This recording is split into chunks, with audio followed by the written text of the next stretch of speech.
ਨਵਦੀਪ ਕੌਰ ਆਪਣੇ ਆਫਿਸ ਦਾ ਕੰਮ ਖਤਮ ਕਰਕੇ ਦਿੱਲੀ ਤੋਂ ਪੰਜਾਬ ਆਪਣੇ ਘਰ ਆ ਰਹੀ ਸੀ ਤੇ ਉਸ ਦੀ ਕਾਰ ਦਾ ਇੱਕ ਬਹੁਤ ਭਿਆਨਕ ਐਕਸੀਡੈਂਟ ਹੋਇਆ।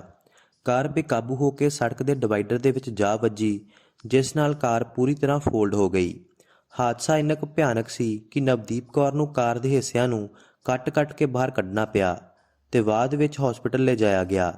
ਨਵਦੀਪ ਦੀ ਹਾਲਤ ਦੇਖ ਕੇ ਤਾਂ ਇੰਜ ਲੱਗ ਰਿਹਾ ਸੀ ਕਿ ਜਿਵੇਂ ਉਹ ਨਹੀਂ ਬਚੇਗੀ, ਪਰ ਉਸ ਦਾ ਇਲਾਜ ਕਰਵਾਇਆ ਗਿਆ ਤੇ ਉਸ ਦੀ ਸੱਜੀ ਲੱਤ ਬਿਲਕੁਲ ਹੀ ਕੁਚਲੀ ਗਈ ਸੀ ਤੇ ਚੂਲਾ ਵੀ ਖਰਾਬ ਹੋ ਚੁੱਕਿਆ ਸੀ, ਜਿਸ ਤੋਂ ਬਾਅਦ ਨਵਦੀਪ ਕੌਰ ਦੀ ਜਾਨ ਤਾਂ ਬਚ ਗਈ, ਪਰ ਉਸ ਦੀ ਲੱਤ ਕੱਟਣੀ ਪਈ।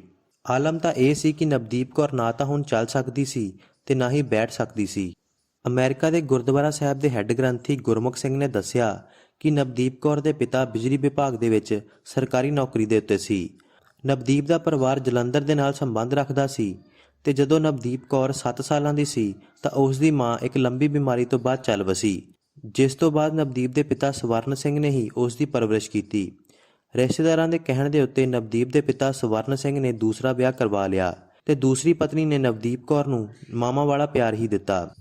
ਸਮਾਂ ਲੰਘਿਆ ਤੇ ਸਵਰਨ ਸਿੰਘ ਦੀ ਦੂਸਰੀ ਪਤਨੀ ਦੇ ਵੀ ਬੱਚਾ ਹੋਣ ਵਾਲਾ ਸੀ, ਪਰ ਕਿਸੇ ਕਾਰਨਾਂ ਕਰਕੇ ਬੱਚਾ ਹੋਣ ਤੋਂ ਪਹਿਲਾਂ ਹੀ ਸਵਰਨ ਸਿੰਘ ਦੀ ਦੂਸਰੀ ਪਤਨੀ ਦੀ ਵੀ ਮੌਤ ਹੋ ਗਈ ਤੇ ਉਸ ਦਾ ਬੱਚਾ ਵੀ ਨਾਲ ਹੀ ਮਰ ਗਿਆ।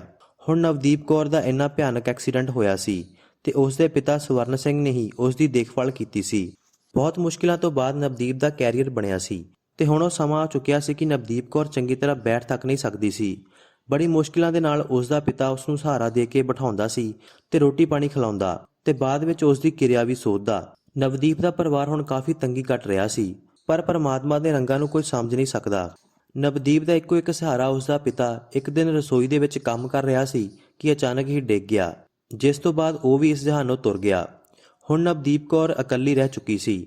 ਉਸ ਦਾ ਸਹਾਰਾ ਉਸ ਦਾ ਪਿਤਾ ਵੀ ਮਰ ਚੁੱਕਿਆ ਸੀ। ਕੁਝ ਕੁ ਦਿਨਾਂ ਬਾਅਦ ਨਵਦੀਪ ਦੇ ਰਿਸ਼ਤੇਦਾਰਾਂ ਨੇ ਉਸ ਨੂੰ ਸੰਭਾਲਿਆ, ਪਰ ਉਸ ਦੀ ਸਾਂਭ ਸੰਭਾਲ ਬਹੁਤ ਹੀ ਮੁਸ਼ਕਿਲ ਸੀ। ਬਾਅਦ ਵਿੱਚ ਅਮਰੀਕਾ ਦੇ ਵਿੱਚ ਰਹਿੰਦਾ ਨਵਦੀਪ ਦਾ ਮਾਮਾ ਭਾਰਤ ਆਇਆ। ਉਸ ਨੇ ਨਵਦੀਪ ਦੀ ਹਾਲਤ ਦੇਖੀ ਤੇ ਇਹ ਫੈਸਲਾ ਕੀਤਾ ਕਿ ਉਹ ਨਵਦੀਪ ਨੂੰ ਅਮਰੀਕਾ ਲੈ ਜਾਵੇਗਾ ਤੇ ਉਸ ਦਾ ਉੱਥੇ ਇਲਾਜ ਕਰਵਾਵੇਗਾ।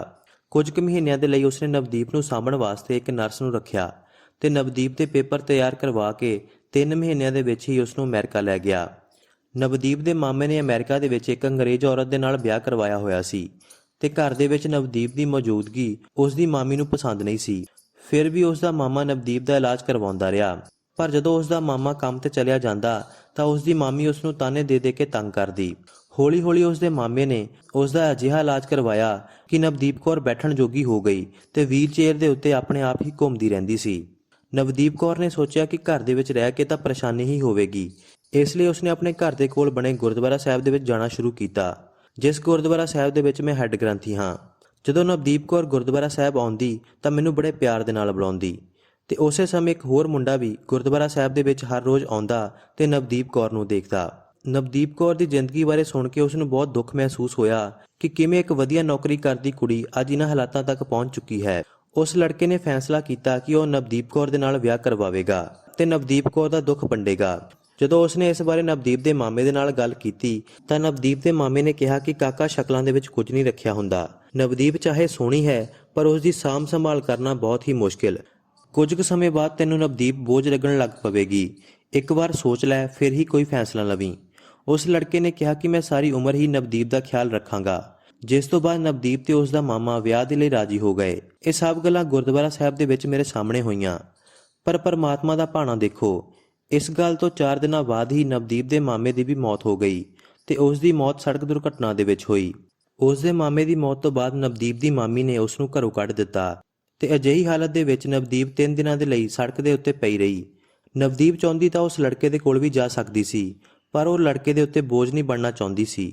ਇੱਕ ਦਿਨ ਨਵਦੀਪ ਮੈਨੂੰ ਸੜਕ ਦੇ ਕਿਨਾਰੇ ਮਿਲੀ, ਜਿਸ ਤੋਂ ਬਾਅਦ ਮੈਂ ਉਸ ਨੂੰ ਗੁਰਦੁਆਰਾ ਸਾਹਿਬ ਲੈ ਆਇਆ ਤੇ ਇੱਥੇ ਉਸ ਨੂੰ ਇੱਕ ਕਮਰੇ ਦੇ ਵਿੱਚ ਠਹਿਰਾ ਦਿੱਤਾ।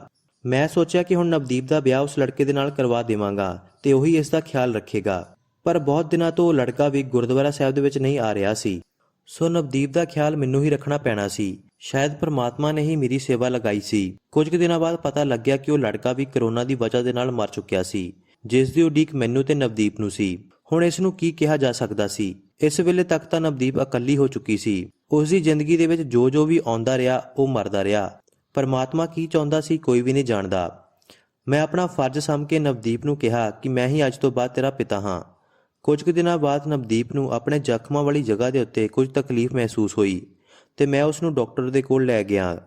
ਚੈੱਕਅਪ ਤੋਂ ਬਾਅਦ ਪਤਾ ਲੱਗਿਆ ਕਿ ਉਸ ਦੇ ਜ਼ਖਮਾਂ ਦੇ ਵਿੱਚ ਇਨਫੈਕਸ਼ਨ ਫੈਲ ਚੁੱਕੀ ਹੈ ਤੇ ਉਸ ਦੀ ਇਨਫੈਕਸ਼ਨ ਹੁਣ ਕੈਂਸਰ ਦਾ ਰੂਪ ਲੈ ਚੁੱਕੀ ਸੀ ਤੇ ਕੈਂਸਰ ਇੰਨਾ ਫੈਲ ਚੁੱਕਿਆ ਸੀ ਕਿ ਹੁਣ ਕੁਝ ਕੁ ਸਮਾਂ ਹੀ ਬਚਿਆ ਸੀ ਨਵਦੀਪ ਦੇ ਕੋਲ। ਹਸਪੀਟਲ ਦੇ ਵਿੱਚ ਨਵਦੀਪ ਆਪਣੀ ਜ਼ਿੰਦਗੀ ਦੇ ਸਫ਼ਰ ਬਾਰੇ ਸੋਚਦੀ ਤੇ ਰੋਂਦੀ ਰਹਿੰਦੀ। ਇੱਕ ਦਿਨ ਨਵਦੀਪ ਨੇ ਮੈਨੂੰ ਕਿਹਾ ਕਿ ਬਾਬਾ ਜੀ, ਮੇਰੇ ਜ਼ਿੰਦਗੀ ਦਾ ਆਖਰੀ ਸਮਾਂ ਆ ਚੁੱਕਿਆ ਹੈ ਤੇ ਮੇਰੇ ਮਨ ਦੇ ਉੱਤੇ ਇੱਕ ਬੋਝ ਹੈ ਜਿਸ ਨੂੰ ਮੈਂ ਤੁਹਾਡੇ ਨਾਲ ਸਾਂਝਾ ਕਰਨਾ ਚਾਹੁੰਦੀ ਹਾਂ। ਨਵਦੀਪ ਨੇ ਦੱਸਿਆ ਕਿ ਇੱਕ ਵਾਰ ਮੈਂ, ਮੇਰੇ ਪਿਤਾ ਤੇ ਮੇਰੀ ਦੂਸਰੀ ਮਾਂ, ਜੋ ਕਿ ਉਸ ਵੇਲੇ ਪ੍ਰੈਗਨੈਂਟ ਸੀ, ਦਿੱਲੀ ਤੋਂ ਪੰਜਾਬ ਆ ਰਹੇ ਸੀ ਕਿ ਸਾਡੀ ਗੱਡੀ ਦੇ ਵਿੱਚ ਟਕਰਾ ਕੇ ਇੱਕ ਬੰਦਾ ਜ਼ਖਮੀ ਹੋ ਗਿਆ। ਰਾਤ ਦਾ ਸਮਾਂ ਸੀ। ਉਹ ਬੰਦਾ ਸੜਕ ਦੇ ਉੱਤੇ ਪਿਆ ਤੜਫ ਰਿਹਾ ਸੀ। ਆਪਾਂ ਬਿਨਾਂ ਕੁਝ ਸੋਚੇ ਸਮਝੇ ਉੱਥੋਂ ਚਲੇ ਗਏ। ਮੈਨੂੰ ਅੱਜ ਵੀ ਯਾਦ ਹੈ ਕਿ ਮੈਂ ਆਪਣੇ ਪਿਤਾ ਨੂੰ ਕਹਿੰਦੀ ਰਹੀ ਕਿ ਉਸ ਨੂੰ ਹਸਪੀਟਲ ਲੈ ਚੱਲਦੇ ਹਾਂ। ਜੇਕਰ ਆਪਾਂ ਉਸ ਨੂੰ ਹਸਪੀਟਲ ਲੈ ਜਾਂਦੇ ਸ਼ਾਇਦ ਉਹ ਬਚ ਹੀ ਜਾਂਦਾ। ਤੇ ਉਹੀ ਜਗ੍ਹਾ ਸੀ ਜਿੱਥੇ ਮੇਰਾ ਐਕਸੀਡੈਂਟ ਵੀ ਹੋਇਆ ਸੀ। ਅਗਲੇ ਦਿਨ ਆਪਾਂ ਖਬਰਾਂ ਦੇ ਵਿੱਚ ਦੇਖਿਆ ਕਿ ਮਰਨ ਵਾਲਾ ਬੰਦਾ ਆਪਣੀ ਫਸਲ ਵੇਚ ਕੇ ਆਪਣੇ ਘਰ ਜਾ ਰਿਹਾ ਸੀ ਤੇ ਉਹ ਆਪਣੇ ਘਰ ਦੇ ਵਿੱਚ ਇਕੱਲਾ ਹੀ ਕਮਾਉਣ ਵਾਲਾ ਸੀ। ਉਸ ਦੀ ਮੌਤ ਤੋਂ ਬਾਅਦ ਉਸ ਦੀ ਪਤਨੀ ਤੇ 2 ਬੱਚਿਆਂ ਨੇ ਜ਼ਹਿਰ ਖਾ ਕੇ ਆਤਮ ਹੱਤਿਆ ਕਰ ਲਈ। ਇਹ ਖਬਰ ਸੁਣਨ ਤੋਂ ਬਾਅਦ ਹੀ ਮੇਰੀ ਦੂਸਰੀ ਮਾਂ, ਜੋ ਕਿ ਉਸ ਵੇਲੇ ਪ੍ਰੈਗਨੈਂਟ ਸੀ, ਪਰੇਸ਼ਾਨ ਰਹਿਣ ਲੱਗੀ ਤੇ ਇਸੇ ਦੁੱਖ ਤੇ ਤਕਲੀਫ ਦੇ ਵਿੱਚ ਹੀ ਉਹ ਆਪਣੇ ਬੱਚੇ ਨੂੰ ਜਨਮ ਦੇਣ ਤੋਂ ਪਹਿਲਾਂ ਹੀ ਮਰ ਗਈ। ਤੇ ਹੁਣ ਮੈਨੂੰ ਇਹ ਲੱਗਦਾ ਰਹਿੰਦਾ ਹੈ ਕਿ ਸਾਡੀ ਉਸੇ ਗਲਤੀ ਕਰਕੇ ਹੀ ਮੈਨੂੰ ਇਹ ਸਭ ਕੁਝ ਦੇਖਣਾ ਪਿਆ। ਨਵਦੀਪ ਦੀ ਗੱਲ ਸੁਣ ਕੇ ਮੈਂ ਪ੍ਰਮਾਤਮਾ ਦੇ ਅੱਗੇ ਅਰਦਾਸ ਕੀਤੀ ਤੇ ਕੁਝ 2 ਹਫ਼ਤਿਆਂ ਬਾਅਦ ਵੀ ਨਵਦੀਪ ਨੇ ਉਸੇ ਹਸਪੀਟਲ ਦੇ ਵਿੱਚ ਮੇਰੀ ਬਾਹਾਂ ਦੇ ਵਿੱਚ ਦਮ ਤੋੜ ਦਿੱਤਾ। ਹੁਣ ਨਵਦੀਪ ਦੀ ਜ਼ਿੰਦਗੀ ਦਾ ਸਫ਼ਰ ਕਿੱਥੋਂ ਚੱਲਿਆ ਸੀ ਤੇ ਕਿੱਥੇ ਆ ਕੇ ਥੰਮਿਆ, ਮੈਂ ਤੁਹਾਡੇ ਅੱਗੇ ਨਵਦੀਪ ਦੀ ਸਾਰੀ ਜ਼ਿੰਦਗੀ ਦਾ ਸਫ਼ਰ ਬਿਆਨ ਕਰ ਦਿੱਤਾ। ਹੁਣ ਤੁਹਾਨੂੰ ਹੀ ਜਵਾਬ ਦੇਣਾ ਪਵੇਗਾ ਕਿ ਨਵਦੀਪ ਦੇ ਦੁੱਖਾਂ ਦਾ ਕਾਰਨ ਕੀ ਉਹ ਮਰਿਆ ਹੋਇਆ ਪਰਿਵਾਰ ਸੀ, ਜਾਂ ਫਿਰ ਨਵਦੀਪ ਦੇ ਕਰਮ ਜੋ ਇਸੇ ਜ਼ਿੰਦਗੀ ਦੇ ਵਿੱਚ ਹੀ ਭੁਗਣੇ ਪੈਂਦੇ ਨੇ, ਜਾਂ ਫਿਰ ਤੁਹਾਨੂੰ ਇਹ ਲੱਗਦਾ ਹੈ ਕਿ ਇਹ ਸਭ ਕੁਝ ਇੱਕ ਇਤਫਾਕ ਹੀ ਸੀ। ਮਰਦੀ ਹੋਈ ਨਵਦੀਪ ਦੇ ਸਵਾਲਾਂ ਦਾ ਜਵਾਬ ਤੁਸੀਂ ਸੂਝਵਾਨ ਲੋਕ ਹੀ ਦੇ ਸਕਦੇ ਹੋ।